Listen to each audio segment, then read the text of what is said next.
이제 2022년도 며칠 남지 않은 그런 시점에 와 있습니다. 우리 성도님들은 이 연말에 여러 또 모임들이 있으시기도 하고 또 어떤 초대를 받으시기도 할 것 같은데요. 어떤 초대를 받고 싶으신지요? 네. 근사한 그런 저녁이 차려진 아름다운 식당에서 이렇게 가족들과 함께 또는 사랑하는 사람들과 함께 행복하고 아름다운 그런 시간을 보내시고 싶지는 않으신지요? 또 아니면은 그동안에 못 만났던 그런 친구들과 함께 좋은 곳으로 여행을 떠나서 또 풍경도 감상하고 여러 또 기대했던 경험들을 하시면서 또 좋은 추억을 남기고 싶지 않으신가 하는 생각도 해보았습니다. 한 해가 마무리되는 이 시점에서 우리 성도님들은 누구의 또 어떤 초대를 받고 싶으신지요? 오늘 성경의 본문의 말씀은 우리를 향하신 예수님의 아름다운 초대의 말씀을 들려줍니다. 수고하고 무거운 짐진 자들아 다 내게로 오라. 내가 너희를 편히 쉬게 하리라. 이 말씀만큼 우리를 감격하게 하는 그런 초대가 있을까요? 이 초대의 말씀을 들을 때에 우리는 온 마음이 녹아지고 또 정말 마음이 열려지면서 감격의 눈물이 흘러내릴 것만 같습니다. 그동안의 수고와 고난 또 삶의 슬픔과 고통 이 모든 것들이 이 예수님으로부터 이해되어지고 또 수용되어지는 그런 마음이 되는 것 같습니다. 그래서 나의 모든 삶을 이렇게 주님 앞에 내려놓을 수밖에 없는 그런 감동을 느끼게 되는 초대입니다. 저는 오늘 한 해를 마무리하는 우리 성도님들의 마음이 오늘 주님의 이 초청에 대해서 다시금 새롭게 응답하심으로써 모든 삶의 근심과 또 염려와 고통을 주님 앞에 내려놓고 또 다가오는 새해를 시작하실 수 있기를 바랍니다. 2022년에 해결되지 못한 어려움들은 여전히 또 새해에도 이어지겠지만 오늘 이 말씀을 통해서 우리가 새롭게 결단되고 또 우리의 신앙이 또 더욱 단단하게 세워져서 한층 더 성숙한 믿음의 단계로 나아가시게 되기를 바랍니다. 오늘 우리가 읽은 이 성경 말씀은 마태복음 11장 25절에서 30절의 말씀인데요. 25절에서 26절의 말씀부터 보게 되면 예수님은 하늘과 땅의 주인이신 하나님에 대한 찬양의 기도로 시작을 하시는 것을 볼 수 있습니다.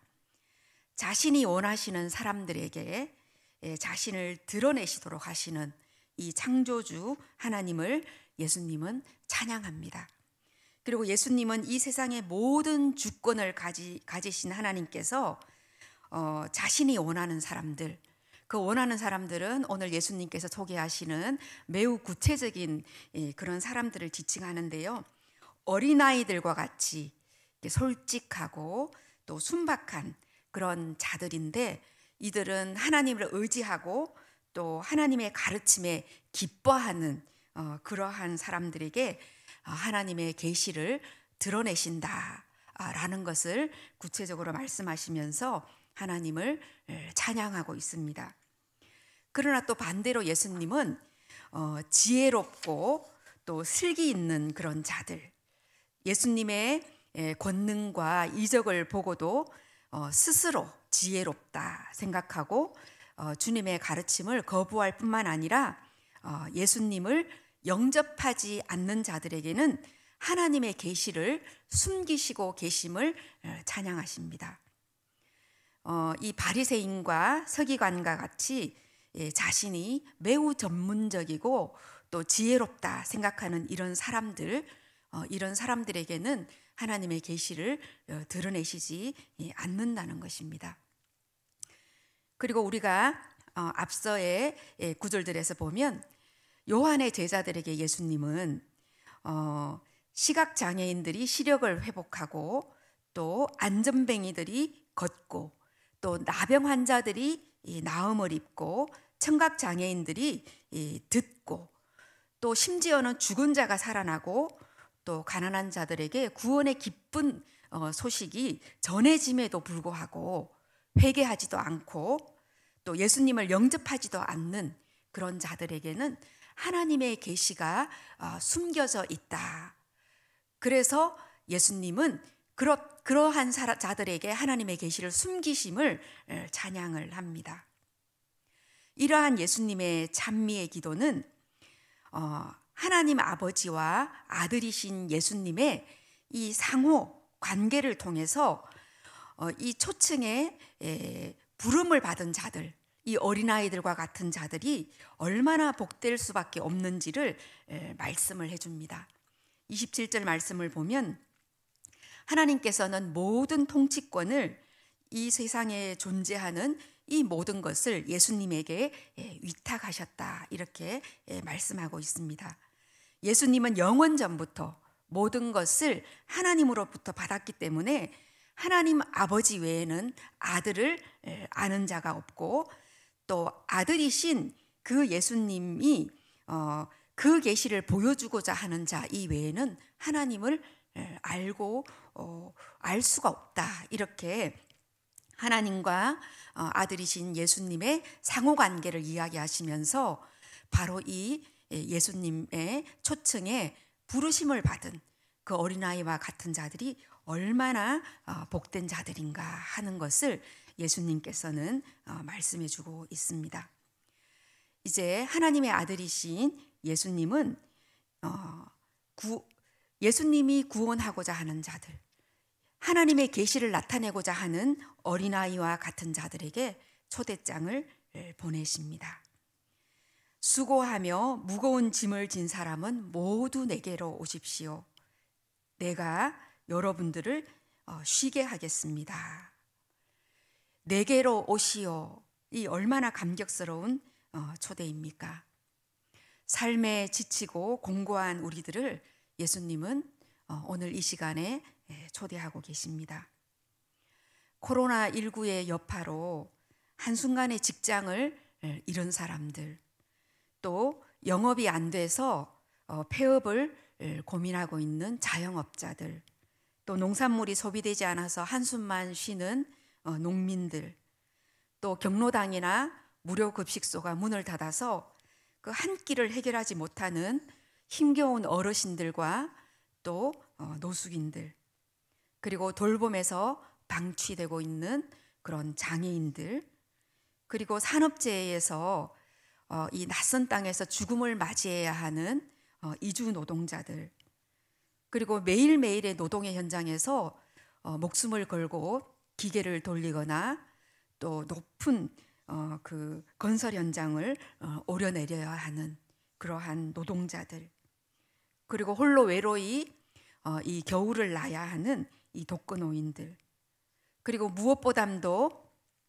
질병으로 고통스럽게 힘겹게 이렇게 투병하고 있는 환우들과 그 가족들, 이 모든 힘든 사연을 가지고 삶 속에서 몸부림치는 이들을 주님은 오늘 초대하고 계십니다. 왜냐하면 이런 사람들은 예수님의 초대에 응하지 않고는 단 하루도 살아갈 수가 없기 때문입니다. 이 고난의 삶의 한가운데에서 한순간도 한 발짝도 앞으로 나아갈 수가 없기 때문입니다. 그래서 예수님은 우리에게 이렇게 말씀하십니다. 예수님의 초대에 응하는 이들에게 아주 귀한 선물을 주시는데 그 선물은 무엇이냐 하면 29절에 보니까 나는 마음이 온유하고 겸손하니 나의 멍에를 메고 내게 배우라. 그러면 너희 마음이 쉼을 얻으리니. 이렇게 우리에게 선물을 주십니다. 사랑하는 우리 성도 여러분, 평화입니다. 주님이 우리에게 주시는 선물은 이 마음의 쉼, 세상이 줄 수도 없고 알 수도 없는 그런 평화입니다. 이 평화는 우리의 육신이 생명이 다하여서 가는 천국에서 누리는 그런 평화가 아닙니다. 지금 여기 우리의 고난의 삶의 현장 한가운데에서 누리는 평안이고 쉼입니다. 그러나 이 쉼은 오늘 말씀을 통해서 볼 때 한순간에 갑자기 이루어지는 그런 평화라기보다는 시간을 두고 점진적으로 성장하며 완성되어 가는 그러한 평화입니다. 왜냐하면 우리는 예수님의 마음을 배워야 하기 때문입니다. 예수님의 마음, 여기에서 나의 마음이 온유하고 겸손하니라고 했을 때 예수님의 이 마음을 사용한 원어의 뜻을 보면은 예수님의 전인격적인 본질적인 품성을 말한다고 볼 수가 있습니다. 이 예수님의 마음은 종으로서 다른 이를 섬기고 또 스스로 고난을 당하고 그 아픔의 의미를 충분히 본질적인 품성으로 아시는, 이해하시고 수용하시고 충분히 아시는 그러한 마음을 뜻합니다. 그렇기 때문에 예수님은 온유하십니다. 예수님의 초청에 응하는 모든 이들에게 주님은 따뜻하고 친절하십니다. 또한 예수님은 스가랴서의 말씀처럼 겸손하여서 어린 나귀를 타실 만큼 하나님이 인간이 되실 만큼 낮아지시는 분입니다. 이러한 예수님의 본질적인 품성을 우리가 배우게 되면 바로 우리는 마음에 진정한 쉼을 얻게 된다라는 것입니다. 고대 이스라엘에서는 농사를 짓기 위해서 2마리의 소에 같은 멍에를 씌운다고 합니다. 그래서 쟁기를 끌어 밭을 갑니다. 그런데 농부는 소에게 멍에를 씌우기 전에 이 소들에게 싸움을 붙였습니다. 그래서 싸움에서 이긴 소는 앞에서 멍에를 매며 쟁기를 끌고 또 진 소는 뒤에서 같은 멍에를 메고 앞에 소를 따라가면서 보조를 맞춘다고 합니다. 오늘 주님께서 우리에게 나의 멍에를 메라 라고 하신 요청은 바로 이러한 것처럼 우리의 삶의 질고라는 멍에를 주님께서 먼저 메고 가시기 때문에 우리는 그 뒤를 따라 주님의 보조에 맞춰서 겸손과 온유의 멍에를 메고 가게 되는 것입니다.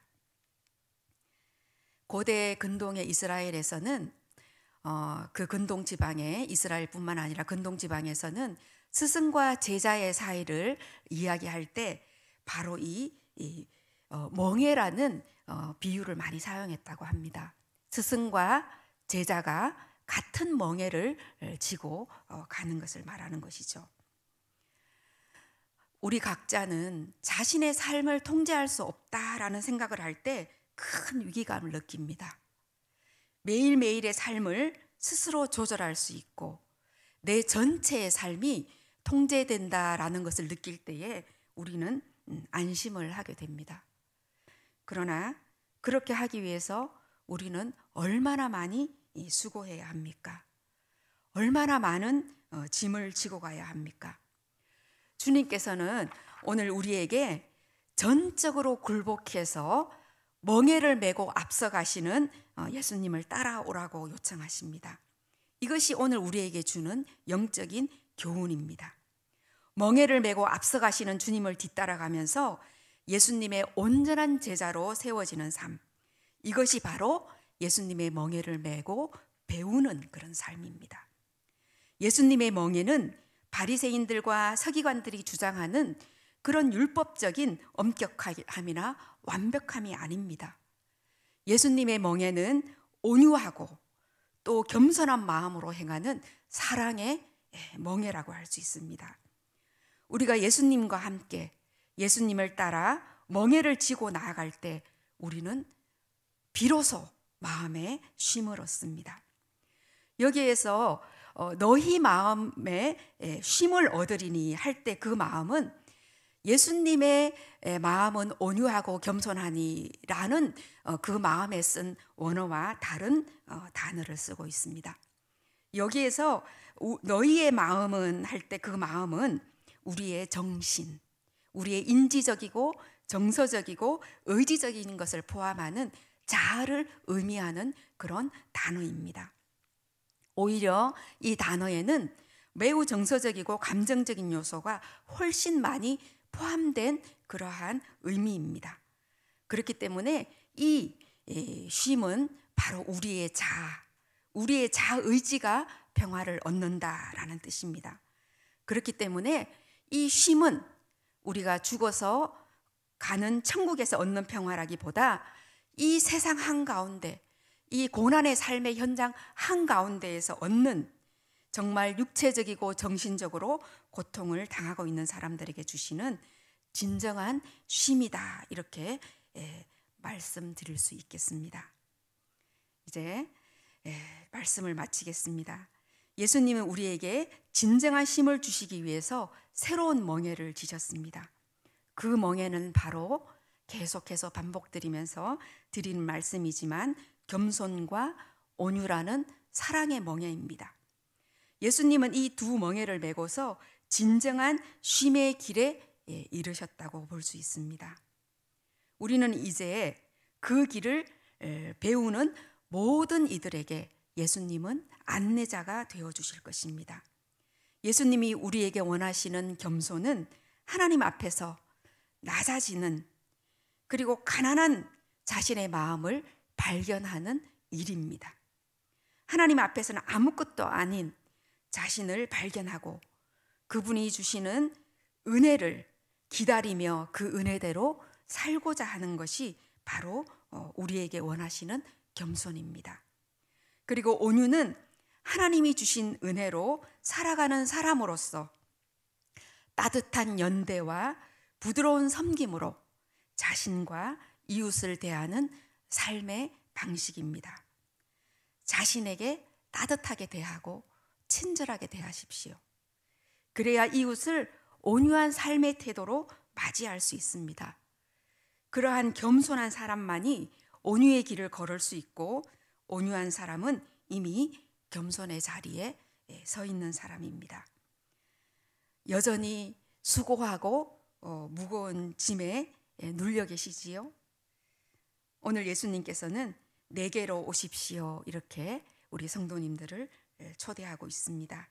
예수님의 그 초청 앞에 사랑의 멍에를 앞서 메고 걸어가시는 주님을 기꺼이 뒤따르는 우리 성도님들과 제가 되기를 바랍니다. 기도하겠습니다.